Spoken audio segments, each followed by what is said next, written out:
Hello and welcome to part 4 of redoing my island. Now, I am going to say now the first 4 minutes of this video is just me making a massive cliff, which I ended up destroying half of. So I basically originally wasn't going to have either of my shops on a cliff, I was going to have them both on the ground. And then I just decided that, because that was what I had last time, and it just, I don't know, I just didn't like it. So then I decided I was going to put them both on a cliff. So I built this huge cliff to put them both on. And then then I started to have second thoughts. And I ended up having a bit of a crisis over whether to keep them both on the cliff or whether to have one shop on a cliff and one shop on the ground. And I just couldn't decide, so I ended up messaging my friends. And my friend Kat, hello Kat if you're watching, she basically helped me decide to have one shop on the floor and one shop on a cliff, and I'm so glad she did because it ended up looking really cute, and yeah, I'm just really happy that that's what I went with. So yeah, you can enjoy this next few minutes of me making a massive cliff before destroying it, or if you want to, you can skip through a little bit to when I actually start making the shape of the cliff that I end up using.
If you're wondering what those little designs on the floor are for, basically I put those down before I moved my shops from where they were, just so that I kind of could have an idea of where the shops would be and how big they'd be and that kind of thing. Because I also put those designs in the same place next to them where I moved them temporarily, if that makes sense. I don't know. I hope you get what I mean.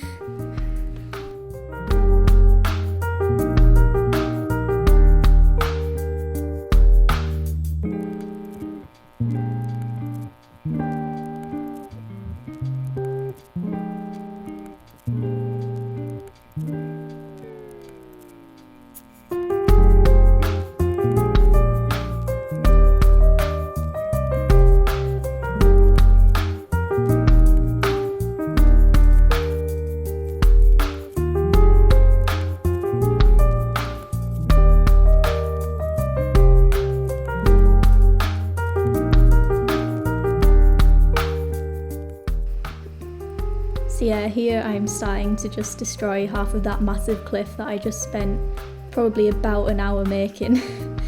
And if you're wondering why there was kind of a little tunnel through it, that's because I was trying to see where the staircase could go, and see if it would be too hidden by the town hall, which at first I thought it would be, but luckily it wasn't.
this area is the most indecisive I have ever been in Animal Crossing, with trying to decide the arrangement of my shops and the cliffs, and then also that bridge that is on the river by the cliff. I spent so long trying to decide which bridge to use.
Making this bit of path, I kind of forgot how I make paths because I wanted it to be kind of similar to how my paths all used to be on my old island.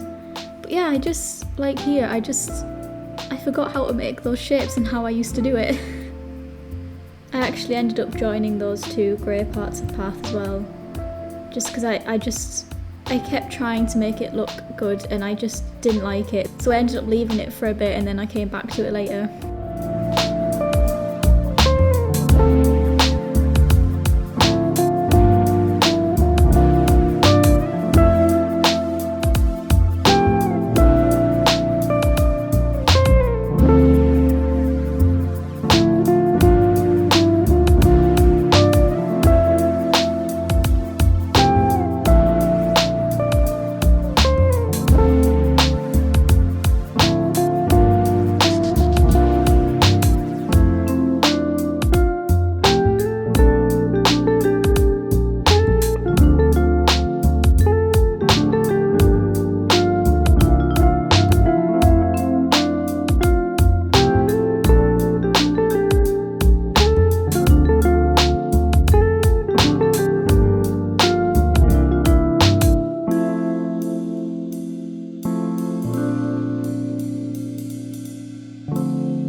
So it's a few days later now. I forgot to film the kind of little final tour outro thing.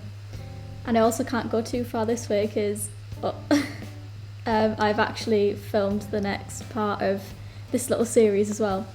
But anyway, here is the final little shopping district. I'm so happy with it. I love it so much more than the one before. And yeah, thank you again to Kat for helping me solve my crisis of whether to have them both on the cliff or just one, because I think this was definitely the best decision. So yeah, thank you so much for watching, and make sure to subscribe so you don't miss the next video, and I'll see you next time. Bye!